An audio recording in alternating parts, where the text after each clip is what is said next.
মালয়েশিয়ার anti corruption যারে বাংলাদেশে দুদক বলেন ৪৯ জন ইমিগ্রেশন অফিসাররে অ্যারেস্ট করছেন। ভাবতে পারেন ১ জন ২ জন না ৪৯ জন ইমিগ্রেশন অফিসাররে মালয়েশিয়ার অ্যান্টি করাপশন অ্যারেস্ট করছেন। যেই সংবাদটা মালয়েশিয়ার ইমিগ্রেশন পেজ থেকেও প্রচার করা হইছে। কথা হচ্ছে কেন ওনাদেরকে অ্যারেস্ট করছে?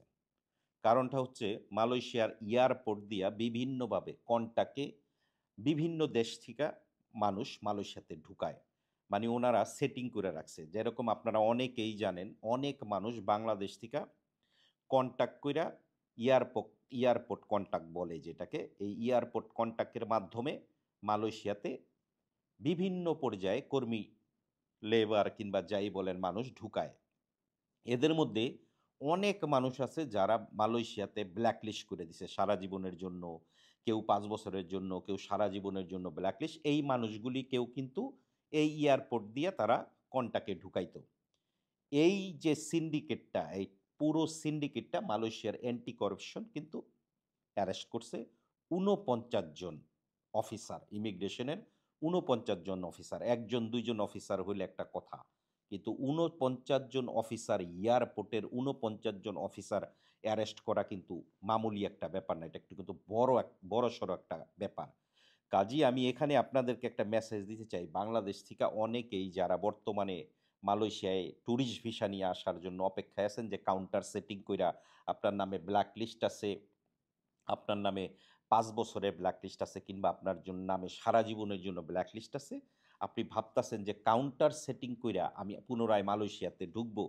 এই চিন্তাভাবনা যারা করবেন তাদের জন্য এই ভিডিওটা। ভুলেও এই ধরনের চিন্তাভাবনা বর্তমানে করা যাবে না। আপনাকে যদি কেউ বলে যে আমি কাউন্টার সেটিং কইরা আপনারে মালয়েশিয়াতে ঢুকাই দিব, এই কথা শুইনা যদি আপনি কাউরে টাকা দেন, আপনার লাইফের সবথেকে বড় ভুলটা বর্তমানে আপনি করবেন।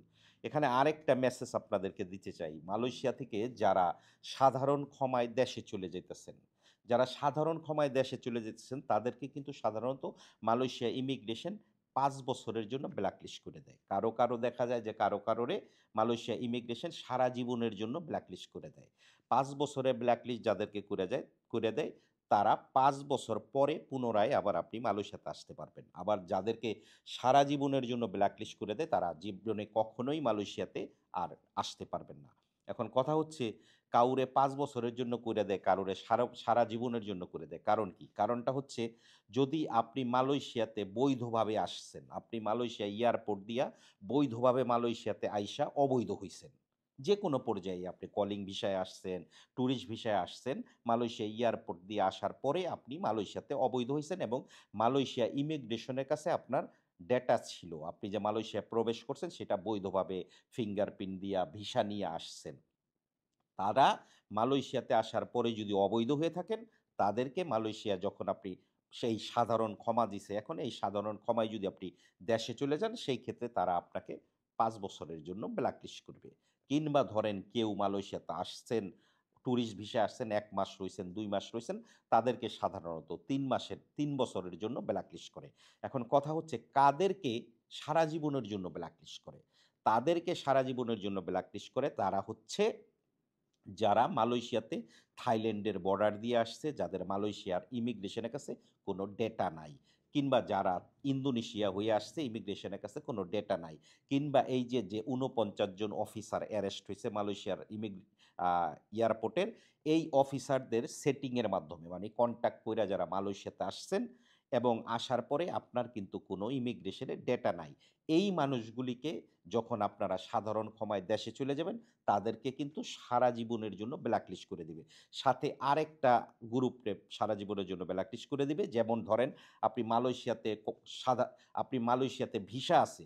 কিন্তু আপনার ভিসা এক সেক্টরে, আপনি কাজ করতেছেন অন্য সেক্টরে। ধরেন আপনার ভিসা কলিং ভিসায়, আপনি টুরিস্ট কলিং ভিসায় আপনি আসছেন কনস্ট্রাকশনের কাজে, আপনি কাজ করতেছেন ক্লিনারের কাজে এবং ক্লিনারের কাজে যদি আপনি ধরা পড়েন, সেই ক্ষেত্রে দেখা যাবে যে আপনার ভিসা ক্যানসেল করে আপনাকে ব্ল্যাকলিস্ট করে সারা জীবনের জন্য আপনাকে দেশে পাঠায় দিবে। কিংবা কারো নামে যদি লারি মাজিকান থাকে, এই ব্যক্তি যদি ধরা পড়েন, যখন আপনি ধরা পড়বেন, আপনাকে কিন্তু সারা জীবনের জন্য ব্ল্যাকলিস্ট করে দেশে পাঠায় দিবে।